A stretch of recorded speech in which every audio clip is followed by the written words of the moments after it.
My hands were shaking, and it wasn't from the cold. I stood in my kitchen holding a piece of paper that made no sense. $275,000. For a farm the buyer hadn't even walked through in weeks. For land my daughter-in-law had called worthless just 6 weeks earlier. "Take it, Warren." Kendra's voice was soft, careful, the voice of someone who'd rehearsed this. "At your age, what are you going to do with 81 acres? I didn't answer her. I couldn't, because 3 hours earlier, I'd been standing behind a barn on that same worthless land, staring at pruned trees, fresh irrigation lines, and small metal tags nailed into bark that read H-9. Someone had been out there, recently, carefully, and it wasn't me. If you love family mysteries with a twist nobody sees coming, hit subscribe right now, because what I was about to uncover would blow apart everything I thought I knew about my own marriage. Why would a buyer raise their offer by $65,000 without anyone even asking? What exactly was Kendra so afraid I'd find? Stick around, because this only gets messier from here. And don't forget to like this video and drop a comment telling me where you're watching from. 6 weeks earlier, I was sitting in a lawyer's office in a gray suit that no longer fit right, listening to a stranger read off a list of things that used to belong to my dead wife. Marianne and I had been married 38 years. She died at 63. I'm 66, a retired agricultural mechanic. 40 years of grease under my nails, fixing other people's tractors so I could pay for a life I thought I understood completely. Marianne was quieter than me, more private. She kept a locked drawer in her nightstand I never once asked about, because that's what our marriage was. Respect wrapped around a little mystery, and neither of us minded. So when the attorney said, "The Fenmore property, 81 acres, titled solely to Marianne Halstead," I actually laughed a little, in disbelief. "Her parents' old farm," I said. "I thought that place had been empty for years." "According to the deed, she kept full ownership," he said. "It passes to you in full." I remembered the place vaguely. Sagging farmhouse, 2 barns leaning like tired old men, a 6-acre pear orchard that hadn't produced anything worth selling since before we got married.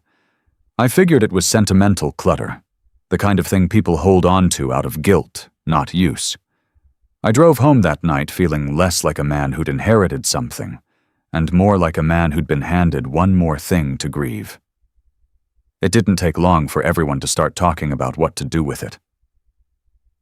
"Dad, you can't manage 81 acres, my son Elliot said over dinner 3 days later. "You're not a farmer.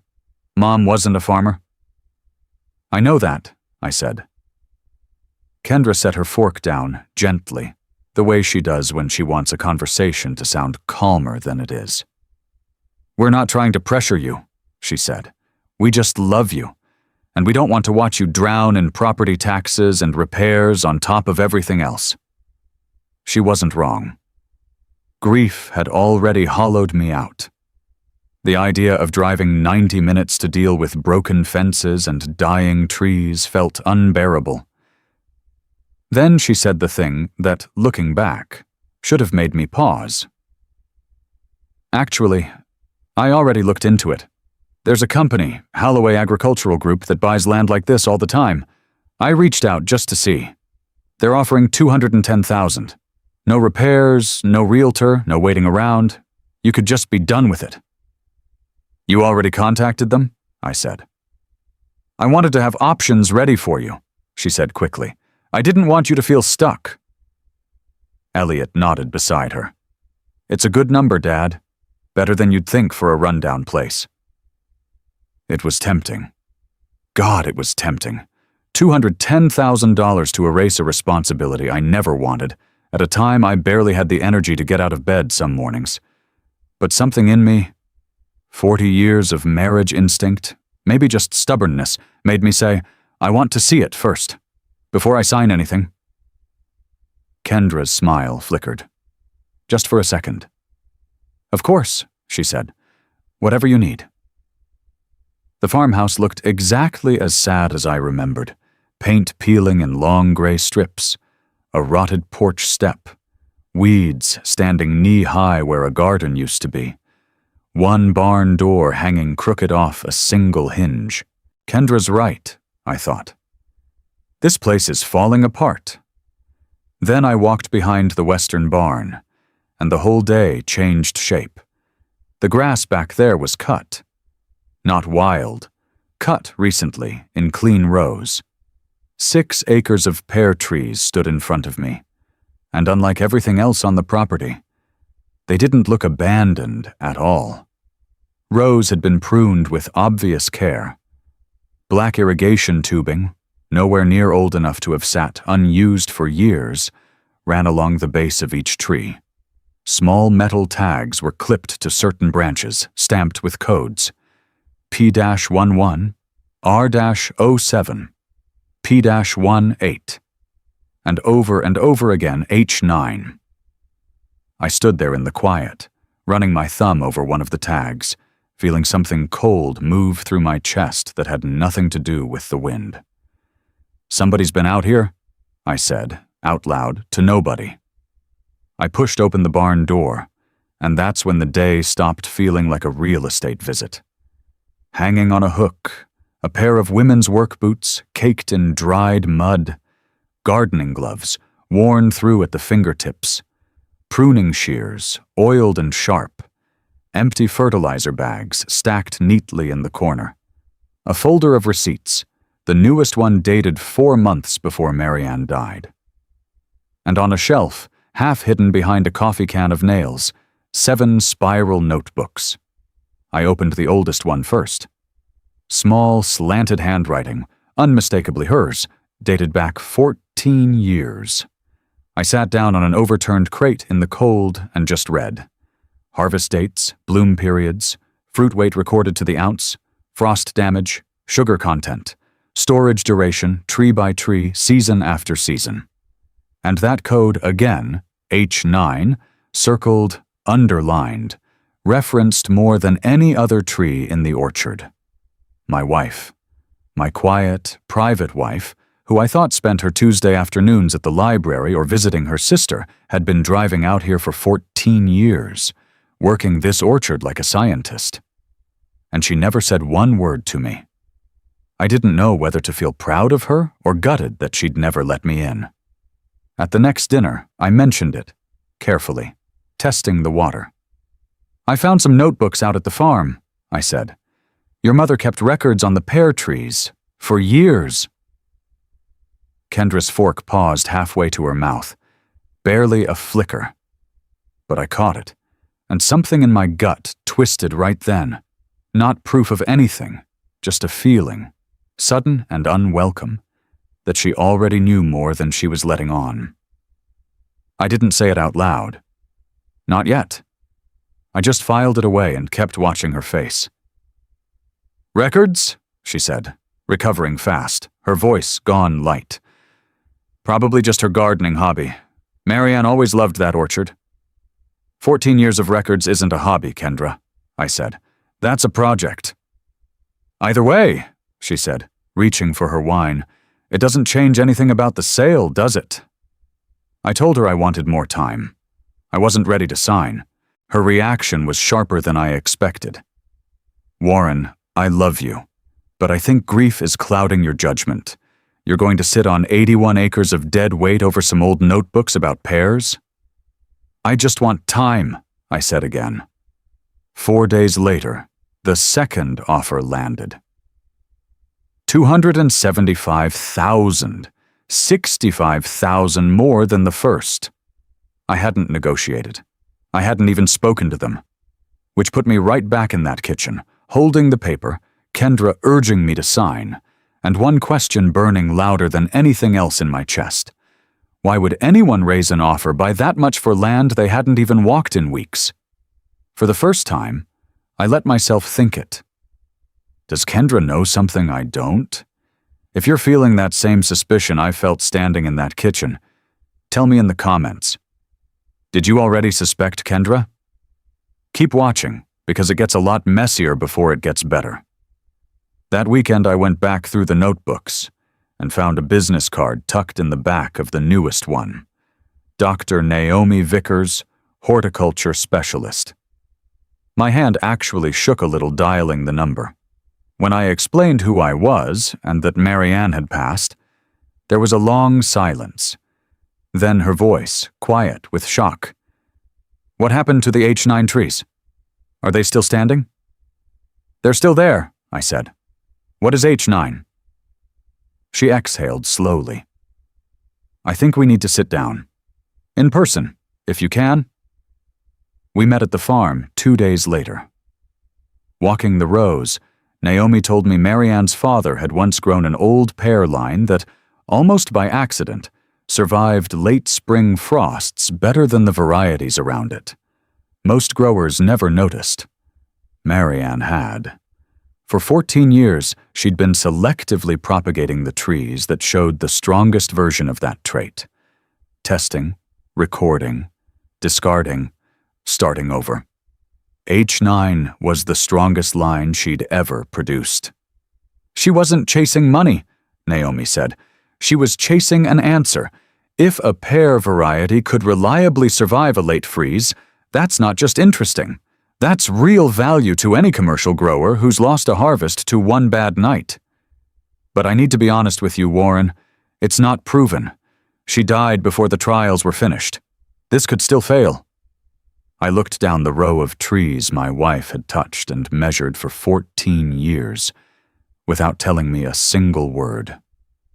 "Then I guess," I said slowly, "I need to decide whether to keep going for her." That decision got a lot more complicated a few nights later, when I found a letter in Marianne's old files. 8 months old, from a company I recognized instantly. Halloway Agricultural Group. The same company trying to buy the farm. It was an inquiry, asking to purchase development rights to certain trees, naming H-9 specifically. Across the bottom, in red ink, Marianne had written "No" and underlined it twice. I sat there in my study with the letter trembling in my hand, and one question drowned out everything else. How did Kendra know to contact this exact company? I confronted her the next evening, Elliot standing beside me, arms crossed. "I don't know what you're talking about," she said. "Too fast, too flat." But Elliot had already gone digging through the shared email account they used for his mother's estate paperwork, and what he found turned his stomach. Messages between Kendra and a Halloway representative dated back to within the first month after the funeral. Kendra had come across some of Marianne's old correspondence while helping sort through papers, and instead of telling me, she'd reached out to the company herself. There was an arrangement.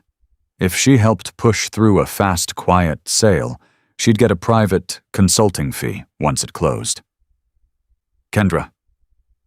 Elliot's voice cracked. "Tell me this isn't real." "It's not what it sounds like," she said, composure finally breaking. "I didn't think Dad was ever going to do anything with that orchard. I thought I was helping everyone. He gets his money, we get some relief, and the company gets land they clearly want badly enough to keep raising the price." "You were willing to let me sign away my wife's life's work," I said, "and never tell me what was actually growing on it." Nobody spoke for a long time. I rejected the $275 that same week, and I showed Naomi the Halloway letter, half expecting it to undercut everything she'd told me about H-9 being unproven. "That actually tracks," she said, reading it twice. "Companies like Halloway don't wait for proof. They just need a strong enough rumor. If they got even a glimpse of one good season in her notes, that's enough to make them nervous. It doesn't mean H-9 is guaranteed to work.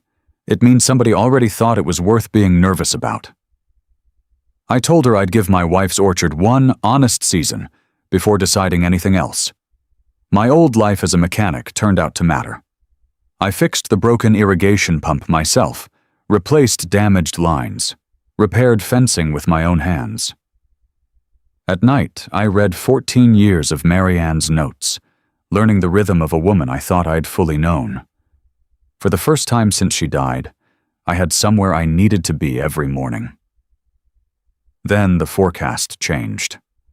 A late freeze warning, exactly the condition she'd spent over a decade preparing for. I barely slept.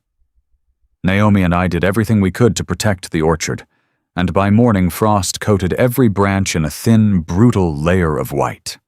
Walking the rows, I braced for the whole thing to be over. The untagged trees were badly damaged, blossoms blackened at the edges. Then Naomi reached the H-9 trees, one, then another, then another. Most of the blossoms had survived.